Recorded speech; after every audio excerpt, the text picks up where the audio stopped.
Ciao Juventini of the world, my name is Giuseppe, welcome back on the channel. Finally, I am back home.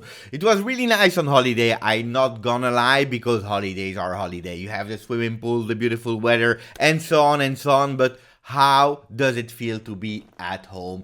It is amazing at home with my beautiful library behind me with all my Juventus stuff. I am back ready for a new season 21-22. I will tell you the truth at the moment. As we speak, the 10th of August, Mercato.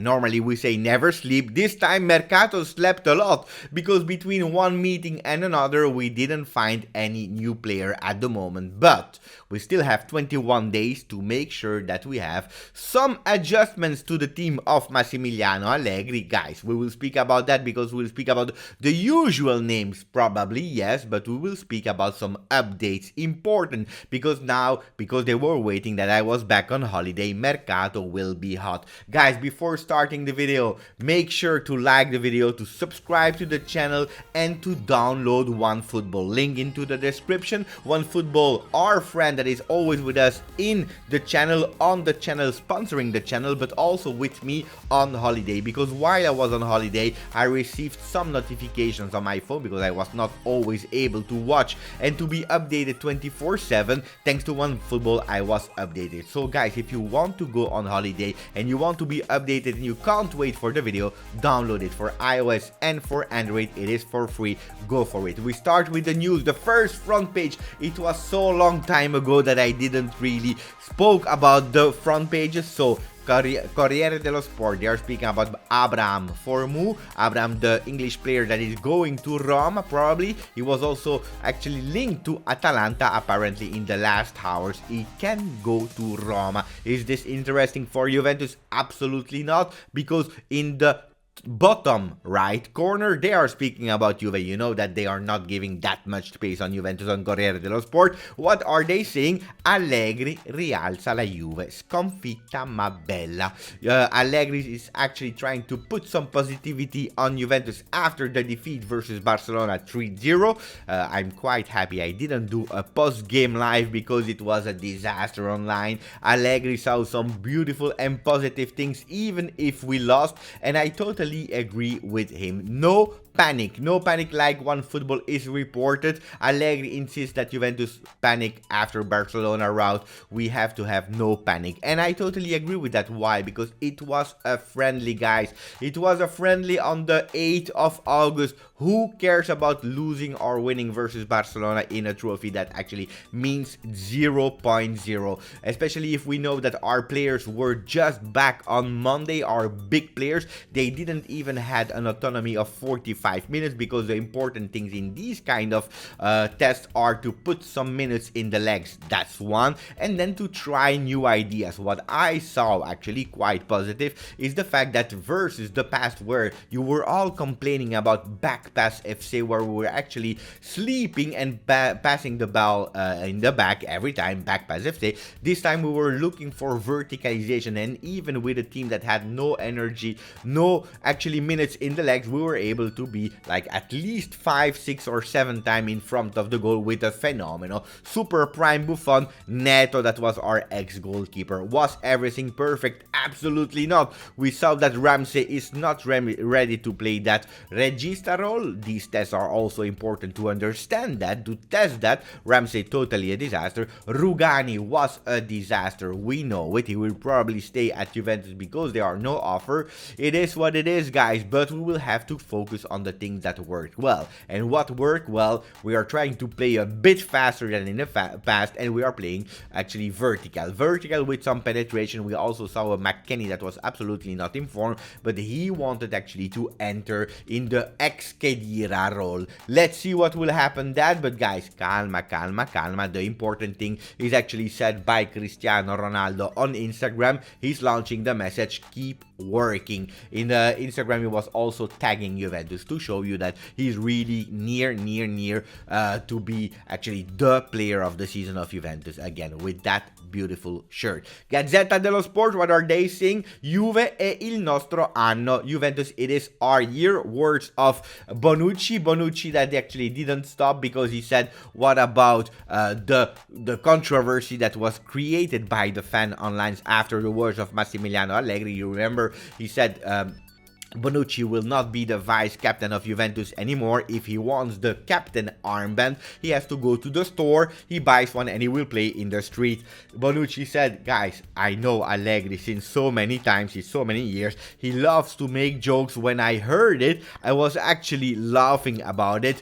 I perfectly know my role in the locker room. Armband or no armband, I will continue to be a leader and to be an example. Beautiful words of Bonucci, and that's why I really wanted to tell you guys, don't jump immediately on making everything controversial. It is not always, sometimes it's just joking, they understand each other, it is fine. According to Bonucci and Allegri, the favorites for the Scudetto will continue to be Inter, even if they are selling half of the team, it is what it is.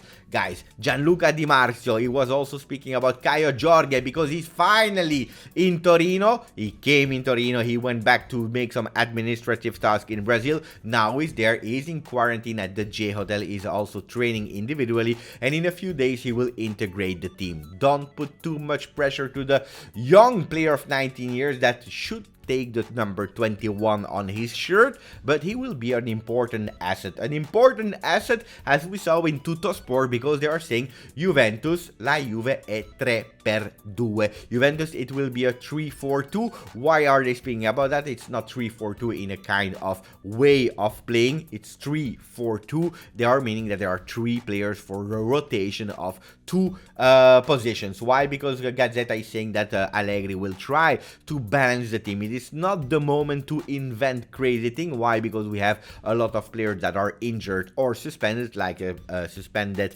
McKennie for the first game. Rabiot is injured, and we have Arthur injured. We don't have at the moment our new midfielder Locatelli or Pjanic, so we will try to balance the team, and that's why we will play in a kind of 4-4-2, a 4-4-2 in a non-possession phase, and that becomes a 4-3-3 when we have the ball, with a Chiesa that will, or a Cuadrado that will actually go up and play with Ronaldo and Dybala. Ronaldo, Dybala that can play together, absolutely yes, if we are playing that 4-4-2, but the difficulty is that when both of them play, there is nobody in the box, and that's why we need actually a Chiesa or a Cuadrado that comes up, and then one of the midfielder like McKennie that thanks to the penetration skills go and actually make some density in the box. That's the idea to start with from Allegri, waiting for a Kulusevski, waiting for all these players to be back and actually to be ready to change eventually in a real 4-3-3 or in a 4-2-3-1, but we will start with a more balanced 4-4-2. The big idea and change and revolution is that this time Cristiano Ronaldo will not be the one that will play 57 games at max. Why 57? Because if we are playing all the games in all the tournaments until the final of Champions League, we are playing 57 games. This time, Ronaldo will also enter in a rotation. Not because he's good or not good, but because we saw that Cristiano Ronaldo also need to rotate like he was doing in the past at Real Madrid. And now with a Caio Jorge, with a Morata, with a Dybala, with a Chiesa, with a Kulusevski, with all these players, the possibilities are there also for Cristiano Ronaldo to rest and to keep some energy for the important games. Cristiano Ronaldo is showing on his Instagram in the last 5 or 6 pictures that is really focused into the Juventus season. We saw the first home shirt, we saw the away shirt, and now the third has been leaked. That yellow, white and blue. Yellow and blue are the colors of Torino. We know that this season they were actually working around Torino as a city, 10 years at home are stadiums, and this is the third shirt. I leave you in the comments actually the right to tell me if you like it or not. I know that at the moment it's a real controversial shirt. We finish actually with a few news, important news about Locatelli. Locatelli, this week will be the last week, the decisive week for Locatelli. Apparently, the sources are not even sure when the meeting will find place. Some are saying Wednesday, some are saying Friday, but they are all agreeing that there will be only one last meeting. A meeting where Sassuolo is actually saying, yes, we will go there with the intention to free Locatelli, to make his wish to become a Juventini come true. Absolutely yes, but Juventus will have to put a bit more money to actually agree with the first ask request from Sassuolo to have actually Locatelli to Juventus. Juventus is not 100% sure to increase the money, because we said it, we don't have that much money that Mercato. It's already an extraordinary thing that Juventus was able to keep all these players, not like a Barcelona actually having to free up Messi, not like an Inter selling half of the team. Juventus kept all his big stars like a Chiesa, like a Ronaldo, like a Dybala, and so on and so on. Now they are actually trying to have Locatelli, maybe inserting Ranocchia, the great midfielder, actually the young talent that Allegri really saw with a beautiful eye, saying that's a really great potential, maybe inserting him for Sassuolo. Not sure what they will say. One thing is sure, they will try to. They will really try. I am confident that before the end of the week, Locatelli will be there. They were just waiting for me to come back from holiday. What about Pjanic? Pjanic is really ready to actually take off some of his salary, even reducing it with 20%. It will still be high, and that's why if we want Pjanic at Juventus, Ramsey have to leave. If Ramsey doesn't find another team in Premier League, then Pjanic will never join Juventus. At least that's what are the rumors saying. And then the last news about OneFootball is reporting a news from Tribal Football, who's saying actually that Spurs wants the player from Rubin Kazan, Kvaratskhelia, I hope I pronounce this well, but Juventus is still on the winger, a winger that really plays on the left side, like a bit in the position of Ronaldo in a 4-3-3. Maybe he can be the sub. I'm really curious if that will really happen, yes or no. I believe not. It's just a rumor to actually increase the price of the player. That's what I think. Guys, a 12-minute video. I just came back from holiday, so it's a long video. If you were there for the total length of the video, let me know in the comment. I want to know if you remained until the end. I want to know if you put the maximum of like, and if you subscribed, since how long you subscribed to the channel. Thank you. Forza Juve.